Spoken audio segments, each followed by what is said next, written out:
সবকটা দেশই চেষ্টা করছে ডেভেলপ করার। ডেভেলপমেন্ট প্রসেস অনগোয়িং থাকলে ডেভেলপিং, আর ডেভেলপ করে গেলে সেই দেশকে বলা হয় ডেভেলপড কান্ট্রি। ইউএস আর কানাডা বাদ দিয়ে South Korea, Taiwan, Japan, Singapore, Italy আর স্পেন হলো যার কিছু উদাহরণ। ছোট ছোট দেশ বাট ডেভেলপড। কিন্তু আপনি কি জানেন এই দেশগুলোর প্রত্যেকটাই বেশ কিছু বছর ধরে একই প্রবলেম ফেস করছে? সাউথ কোরিয়ার ব্যাপারটা তো সব থেকে ওয়ার্স। হতে পারে ভবিষ্যতে হয়তো সাউথ কোরিয়ার কোনো অস্তিত্বই থাকলো না। সো কি সেই প্রবলেম? অ্যাকচুয়ালি এই প্রতিটা দেশই ফেস করছে লো ফার্টিলিটি রেট, ডেভেলপমেন্টের একটা সাইড এফেক্ট। যতগুলো ডেভেলপ দেশ আছে ইসরায়েল বাদ দিয়ে সবকটা দেশেরই সেম হাল, ইউএস আর কানাডারও। এমনকি অলমোস্ট আর ডেভেলপ কান্ট্রি চীনও এই সেম জিনিসটা ফেস করছে। ফার্টিলিটি রেট মানে হলো প্রতিটা দেশে এক একজন মহিলা অন অ্যাভারেজ কতগুলো সন্তানের জন্ম দেয়। কোনো দেশের ফার্টিলিটি রেট যদি 2.1 হয় তাহলে সেই দেশ মোটামুটি স্টেবল, পপুলেশন না বাড়ছে না কমছে, মানে একটা কাপল অন অ্যাভারেজ 2.1 সংখ্যক সন্তানের জন্ম দিচ্ছে। 2 না হয়ে 2.1 হওয়ার কারণ হলো অনেকে আছে যারা বিয়ে করে না, বিয়ে করলেও সন্তান হয় না বা নেয় না। আবার অনেকে কম বয়সেই কোনো দুর্ঘটনার শিকার হয়ে যায়।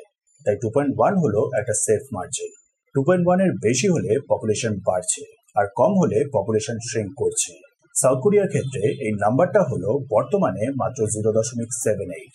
মানেটা হলো সাউথ কোরিয়ার পপুলেশন র্যাপিডলি শ্রিঙ্ক করছে।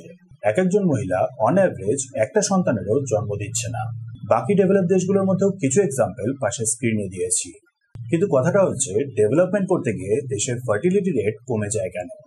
অ্যাকচুয়ালি আপনি হয়তো জানবেন যে বর্তমানে যতগুলো ডেভেলপিং আর ডেভেলপ দেশ আছে সবকটাই মোটামুটি ক্যাপিটালিজমকে ফলো করছে।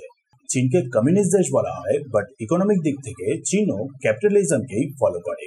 ক্যাপিটালিজম মানে হলো একজন ক্যাপিটালিস্ট বা বিজনেসম্যান যে কিনা জমি, ফ্যাক্টরি, মাইন্স, মেশিন ইত্যাদি ওন করে, আর নর্মাল পাবলিক যারা তার হয়ে কাজ করে। মার্কেট টোটালি সাপ্লাই আর ডিমান্ডের উপরে নির্ভর করে। ডিমান্ড যেরকম সেই অনুযায়ী সাপ্লাই, দেন সেই অনুযায়ী প্রোডাক্টের প্রাইস। ডিমান্ড আর সাপ্লাই এর উপরে নির্ভর করার কারণে আবার কম্পিটিশনও বাড়ে, ফলে ইনোভেশন হয়, ফলে আরো জব জেনারেট হয়। তাছাড়া ক্যাপিটালিজম টোটালি প্রফিটের দিকটা দেখে, মানেটা হলো টার্নিং মানি ইনটু মোর মানি। ক্যাপিটালিজমের একটা পজিটিভ দিক হলো জব জেনারেট হওয়া, ফলে মানুষদের এক্সট্রিম পভার্টি থেকে বের করা যায়। 200 বছর আগে অব্দিও বিশ্বের বেশিরভাগ মানুষ এক্সট্রিম পভার্টি ফেস করছিল, বাট মডার্ন ক্যাপিটালিজম যবে থেকে শুরু হয়েছে তারপর থেকেই বহু মানুষ এই এক্সট্রিম পভার্টি থেকে বেরিয়ে আসে, মোটামুটি একটা স্টেবল লাইফ এনজয় করতে পারছে। কিন্তু ক্যাপিটালিজমের একটা বড় নেগেটিভ দিক হলো মানুষ ওই লোয়ার মিডিল ক্লাসেই আটকে যায়। ইচ্ছে তো বাড়ে মানুষের কেনাকাটি করার, বাট স্যালারিগুলো অনেকটা লোই থেকে যায়, যার ফলে কেনার ইচ্ছে না থাকলে বিভিন্ন অ্যাড বা লোভের মাধ্যমে সেই ইচ্ছেটাকে আবার জেনারেট করা হয়। তাও যদি ইচ্ছে না জাগানো যায় তাহলে লিভিং কস্ট হাই করে দেওয়া হয়, ফলে মানুষ বাধ্য হয় ঘন্টার পর ঘন্টা বেশি সময় ধরে কাজ করতে। বুঝতেই পারছেন পুরো একটা ট্র্যাপ। যতগুলো ডেভেলপ নেশন আছে যারা প্রপার ক্যাপিটালিজমকে ফলো করে সবকটা দেশেরই সেম হাল। সাউথ কোরিয়ার ক্ষেত্রে এটা এক্সট্রিম হয়ে গেছে, ঘন্টার পর ঘন্টা কাজ, সাথে হাই লিভিং কস্ট, যে কারণে সবাই বিয়ে করা থেকে দূরে থাকছে। মহিলা বলুন বা পুরুষ, কেউই আর সন্তান নিতে চাইছে না, যার ফলে ফার্টিলিটি রেট দ্রুত কমে যাচ্ছে। এবারে ফার্টিলিটি রেট কমার ফলে সাউথ কোরিয়া কিভাবে ইকোনমিক্যালি, ডেমোগ্রাফিক দিক থেকে, সোশ্যালি, কালচারালি আর মিলিটারির দিক থেকেও টোটালি কোলাপস করে যাচ্ছে চলুন জেনে নিন। 1960-এর দিকে সাউথ কোরিয়াতে ফার্টিলিটি রেট ছিল 6, অর্থাৎ ধরুন 2000 জন যদি মানুষ থাকে, 1000 জন পুরুষ আর 1000 জন নারী, তাহলে 6000টা সন্তানের জন্ম হচ্ছিল। এখানেও ধরে নিন 3000টা ছেলে আর 3000টা মেয়ে। 1985-এর দিকে যে রেটটা হয়ে গেছিল 1.6, অর্থাৎ 1960-এ যারা জন্ম নিয়েছিল তারা তখন সন্তান জন্ম দেওয়ার মতন হয়ে গিয়েছিল। কিন্তু রেটটা 1.6 হয়ে যাওয়ায় সেই সময় 3000টা কাপল থেকে জন্মানো সন্তানের সংখ্যা হয়ে দাঁড়ায় 4800। মানেটা হলো ইয়াং পপুলেশন শ্রিঙ্ক হলো। কারণটা অবভিয়াস, সাউথ কোরিয়া এই সময় ডেভেলপ করছিল, মানুষের হাতে সময় কমতে থাকে, বাট লিভিং কস্ট বেড়ে যায়, ফলে সবাই সন্তান নেওয়ার থেকে দূরে যাওয়া শুরু করে। এরপর 2010-এ আবার ফার্টিলিটি রেট পৌঁছে যায় 1.2-এ, মানে 4800 জন, অর্থাৎ 2400 জন কাপল থেকে তখন জন্মায় 2880টি সন্তান। ইয়াং পপুলেশন আরো শ্রিঙ্ক হলো। বর্তমান সময়ে ফার্টিলিটি রেট হলো 0.7। আগামী 10টা বছর এই রেটই চললে 2010-এর 2880টি সন্তান 2035 নাগাদ গিয়ে জন্ম দেবে 1008টা সন্তানকে, মানে 1960-এ 6000টা সন্তান থেকে 2035-এ মাত্র 1000টা। বুঝতে পারছেন কিভাবে ইয়াং পপুলেশন শ্রিঙ্ক হচ্ছে। এরকম চলতে থাকলে খুব দ্রুত জন্মানো সন্তানের সংখ্যাটা হয়ে যেতে পারে প্রায় 0, যার ফলে আলটিমেটলি বয়স্কদেরও মৃত্যু হলে গোটা পপুলেশনটাই শেষ। এবার ক্যাপিটালিজমের সামহাট একটা ভালো দিক হলো মানুষের লিভিং স্ট্যান্ডার্ড অনেকটা বেটার হয়ে গেছে। মেডিসিনস আছে, ফলে মানুষ বেশি বয়স অবধি বেঁচে থাকে। মানে 1960-এ যে 2000 জন ছিল তাদের মধ্যে প্রায় বলতে গেলে এখনো বেঁচে আছে। ধরে নিন সবাই বেঁচে আছে, কারণ 1960 থেকে 2025 65 ইয়ার্স। সেখানে সাউথ কোরিয়াতে মানুষদের অ্যাভারেজ লাইফ এক্সপেক্টেন্সি হয়ে গেছে 82 ইয়ার্স।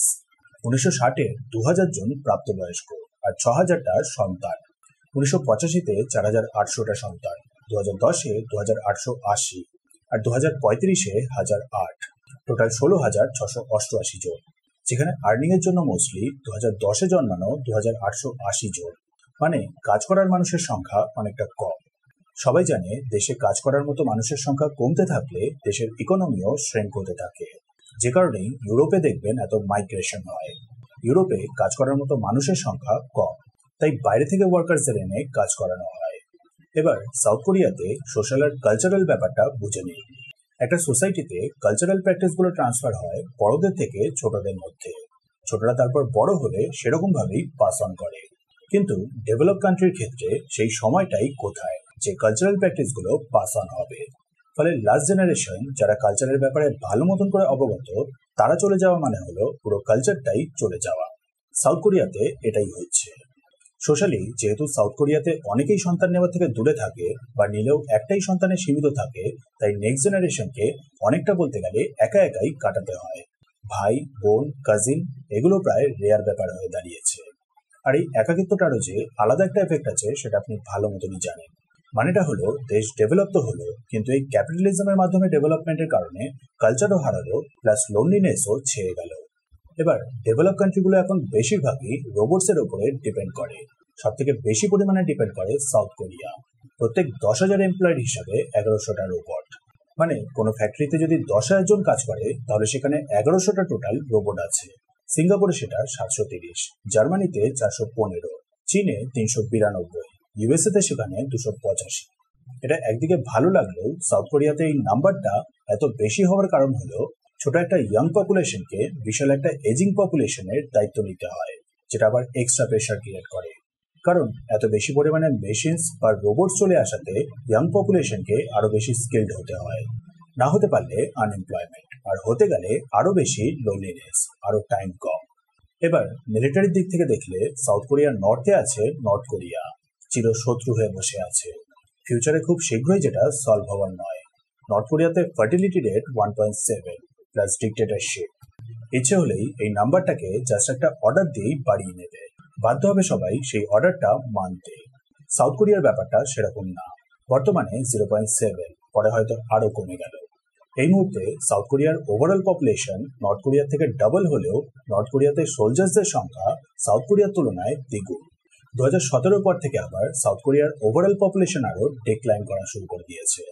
সাথে এখনই সাউথ কোরিয়াতে চেষ্টা করা হয় যাতে অ্যানুয়ালি মিনিমাম 2 লাখ লোক আর্মি জয়েন করে, যার জন্য এই নিয়মটাও আছে যে সব অ্যাডাল্ট মেলকে মিনিমাম 2 বছরের জন্য অন্তত আর্মিতে সার্ভিস দিতে হবে, পুরোপুরি ম্যান্ডেটরি করা। বাট বার্থ রেট কমে যাওয়ায় এটা ক্লিয়ার যে 2040-এর মধ্যেই এই নাম্বারটা অনেকটা কমে যাবে, যার জন্য সাউথ কোরিয়াতে অলরেডি এখন থেকেই কথা চলছে যাতে আর্মিতে ফিমেলদেরও রিক্রুটমেন্ট ম্যান্ডেটরি করে দেওয়া যায়। কিন্তু এতে আরো কিছু বছর সার্ভাইভ করতে পারলেও আলটিমেটলি নর্থ কোরিয়ার কাছে সেই হারতেই হবে। প্লাস হিউজ নাম্বারে ফিমেলদেরও আর্মিতে জয়েন করা মানে হলো বার্থ রেট আরো ডাউন। মানে সাউথ কোরিয়া এমন একটা গর্তে পড়ে গেছে যেখান থেকে বেরোনো প্রায় অসম্ভব। তার উপর এসব নিয়ে ভাবা আর প্রপারলি স্টেপ নেওয়ার জন্য দরকার পড়ে একটা স্টেবল গভর্নমেন্ট। সাউথ কোরিয়া এই মুহূর্তে সেই দিক থেকেও প্রবলেমে আছে। প্রেসিডেন্ট কখনো মার্শাল ল লাগাচ্ছে, আবার তারপর সাথে সাথেই ফেরত নিয়ে নিচ্ছে। কোর্ট তারপর প্রেসিডেন্টকেই রিমুভ করে দিচ্ছে। সো প্রবলেম যখন এতটা বড়, প্লাস প্রপার অ্যাকশনও যখন সম্ভব না, তাহলে কোলাপসও ইমিনেন্ট। আশা করি বোঝাতে পারলাম ক্যাপিটালিজমকে ফলো করে কিভাবে সাউথ কোরিয়া তাড়াতাড়ি ডেভেলপ তো করেছে, বাট সেই ডেভেলপমেন্টের কারণেই আলটিমেটলি কোলাপসও করতে চলেছে।